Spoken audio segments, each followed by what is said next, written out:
Bismillahirrahmanirrahim. Assalamualaikum warahmatullahi wabarakatuh. Perkenalkan, nama saya Sulika dari kelas A21.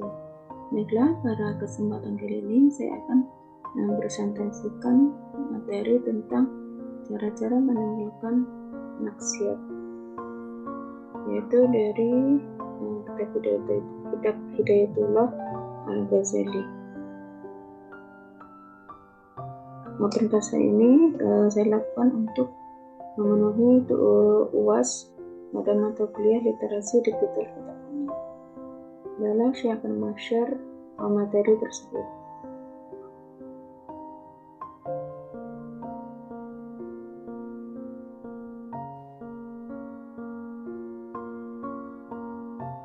Cara melakukan maksiat yang zahir atau maksud anggota tubuh. Yang pertama yaitu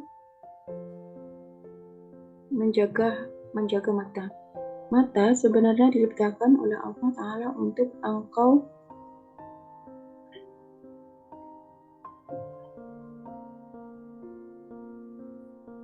engkau dapat melihat segala sesuatu, sehingga engkau dapat menggunakannya dalam menunaikan segala hajatmu, dan engkau dapat melihat dengan matamu akan keajaiban dan keindahan ciptaan langit dan bumi, sehingga engkau dapat mengambil iktibar daripadanya. Maka peliharalah matamu daripada 4 perkara.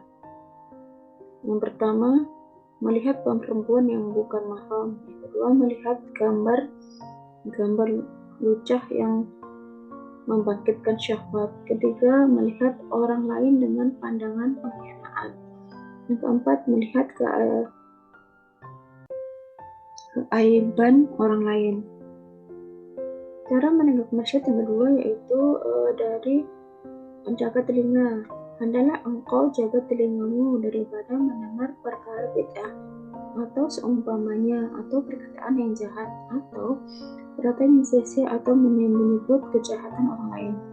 Sebenarnya telinga ini itu diciptakan oleh Allah untuk engkau dapat mendengar akan Quranul Karim dan hadis-hadis Rasulullah SAW dan hikmah-hikmah para aulia. Maka gunakanlah telingamu untuk mendengar ilmu pengetahuan, sehingga dengan ilmu itu engkau dapat mencapai kerajaan yang kekal dan nikmatan yang abadi dalam surga. Dan apabila engkau menyalahgunakan nikmat pendengaranmu seperti engkau mendengarkan akan maksiat, maka bermakna engkau telah mengkhianati terhadap dirimu sendiri, dan engkau menyalahgunakan suatu alat yang sepatutnya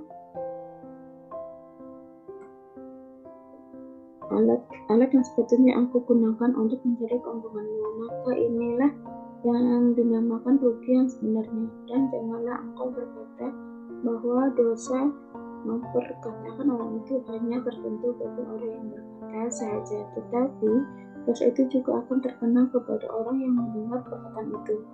Sabda Rasulullah SAW, Inna mustami'a syari'ul fa'ili wa huwa ahadul mu'tabain, yang artinya sesungguhnya orang yang mendengar sesuatu yang mengumpat orang lain adalah bersekutu di dalam dosa dengan yang lain berkata itu, dan dia juga dikira salah seorang daripada 2 orang yang mengumpat.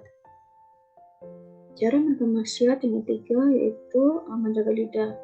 Allah Subhanahu wa Ta'ala telah menciptakan bagimu akan lidah supaya engkau dapat berzikir dengannya, dan supaya engkau dapat membaca Al-Quran dan membimbing manusia ke jalan kebenaran, dan supaya engkau dapat melahirkan perasaan dan kehendakmu, baik dalam urusan dunia ataupun urusan akhirat. Apabila engkau menggunakan lidahmu bagi tujuan yang lain daripada yang dimaksudkan oleh Allah Ta'ala, bermakna engkau tidak bersyukur kepada nikmat yang diberikan kepadamu.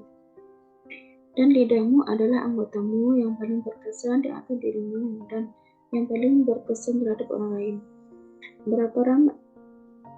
Berapa ramai nantinya orang akan dihumbankan ke dalam api neraka jahanam dengan sebab jenazah yang telah diperbuatkan oleh lidah mereka, maka kekanglah lidahmu sesukamu, supaya ia tidak menyebabkan engkau diumbankan ke dalam api neraka. Seperti yang disebutkan di dalam sebuah hadis yang artinya, sungguhnya seorang itu terkadang tercakap dengan satu percakapan dengan tujuan supaya orang lain menjadi tertawa dari sebab percakapannya itu. Dia tidak menyangka bahwa hawa perkataannya itu akan menyebabkan dirinya dihembahkan ke dalam api neraka selama 70 tahun. Sekali peristiwa di zaman Rasulullah SAW, ada seorang tentara Islam gugur di medan perang sebagai syahid. Lalu ada yang berkata, untung sekali orang ini karena dia telah percaya mendapat surga. Mendengar ucapan itu, lalu Rasulullah SAW bersabda, belum tentu lagi, karena boleh jadi ia pernah bercakap perkara-perkara yang tidak berfaedah, atau ia bakhil dari memberi sesuatu yang sebenarnya tidak mengkayakannya. Oleh karena itu, jaga lidahmu dari 8 perkara. Yang pertama, bohong. Maka janganlah engkau berbohong sama dengan bersungguh-sungguh atau bergurau. Jangan engkau biasakan dirimu berbohong dalam bergurau, nanti akhirnya engkau akan berbohong. Berbohong adalah di antara dosa yang terbesar. Selain daripada itu, apabila engkau telah dikenali sebagai pembohong, maka hilanglah keadilanmu dan harga dirimu, dan hilang makna dari segala perkataanmu, dan orang lain akan melihat engkau dengan pandangan yang rendah. Apabila engkau maha tahu sejauh mana jahatnya apabila engkau bercakap bohong, maka lihatlah kepada orang lain yang bercakap bohong kepadamu, betapa engkau merasa dirimu jijik daripadanya, dan betapa hinanya orang itu pada pandanganmu, dan betapa jahatnya apa yang dilakukannya. Begitulah hendaknya engkau melihat kepada segala keaiban dirimu, karena engkau tidak dapat mengetahui sejauh mana keaiban dirimu kecuali bila engkau memperhatikan perbuatanmu yang sama yang dilakukan oleh orang lain terhadap dirimu. Maka apa yang engkau pandang buruk terhadap orang lain, begitulah pula sebaliknya. Oleh karena itu, janganlah engkau suka membuat perkara yang menyebabkan kebencian orang lain terhadap dirimu. Yang kedua, menyalahi janji. Maka jangan sekali-kali engkau berjanji kemudian engkau menyalahinya. Bahkan sebaiknya bila engkau banyak berbuat baik walaupun tanpa berjanji. Jikalau engkau terpaksa juga mengingat janji, maka engkau mesti berhati-hati jangan sampai janji itu